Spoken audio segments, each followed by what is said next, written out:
everyone, and welcome to Play and Pray today. Today I want to share a story with you that reminds me about just how big God is. I think sometimes we forget just how big God is and try to make God small, but really, God is the biggest and greatest thing we can know. Let's start with one of our Psalms. You see the picture today. This is from Psalm 95. It says, let's shout out with joy to God because God is a really big God. God can hold the world in God's hands, the deep caves, the mountaintops, the blue seas, and you and me too. God is big and great enough to hold all things. So before I read our story today, I would like you to go and find something.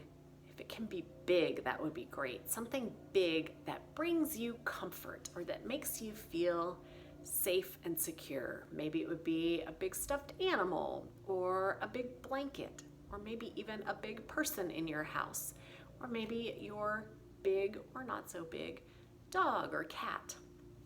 Go find something big. You can go ahead and pause if you want while you run and get it. Okay. All right. You have your big thing that brings you comfort. Okay. The story today is called No Matter What by Debbie Gliori. It's published by Harcourt, Inc.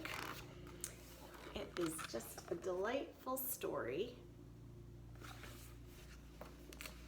about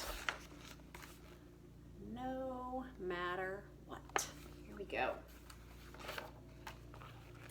Small was feeling grim and grumpy. Do you ever feel grim and grumpy? Do you make a face grim and grumpy? I do. Good grief, said Large. What is the matter? I'm grim and grumpy, said Little Small, and I don't think you love me at all. Oh, Small, said Large, grumpy or not, I'll always love you, no matter what. Do you ever feel like maybe people in your house don't love you because you're feeling grim and grumpy? Yeah.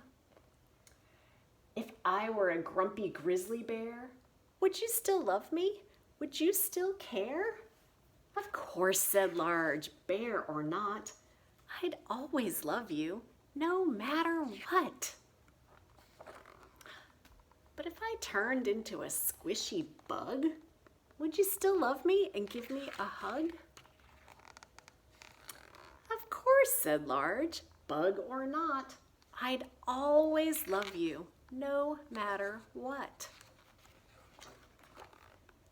No matter what, said Small with a smile. What if I were a crocodile? Can you make a crocodile arms? What do you think? Do you think Large is still going to love Small? Let's find out. I'd still hold you close and snug and tight and tuck you up in bed each night. But does love wear out? Does it break or bend? Can you fix it or patch it? Does it mend? With time together, a smile and a kiss, love can be mended with things like this. Even when we test each other a little bit, we can make that better, can't we? But what about when you're far away? Does your love go too? Or does it stay?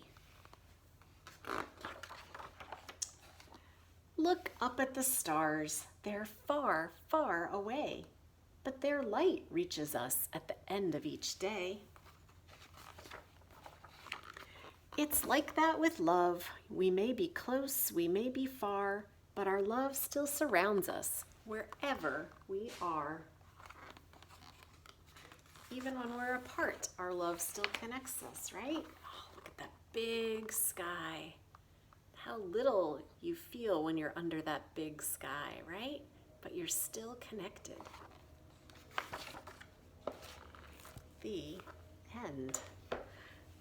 So our story today reminds us that we are always loved by the people in our families, and most especially by God. God loves us no matter what, no matter how far away we feel, how grim and grumpy we are, whether we're having a good day or a bad day, we can remember that God always loves us no matter what. All right, it's been good to be with you today. I hope to see you again next time. Bye-bye.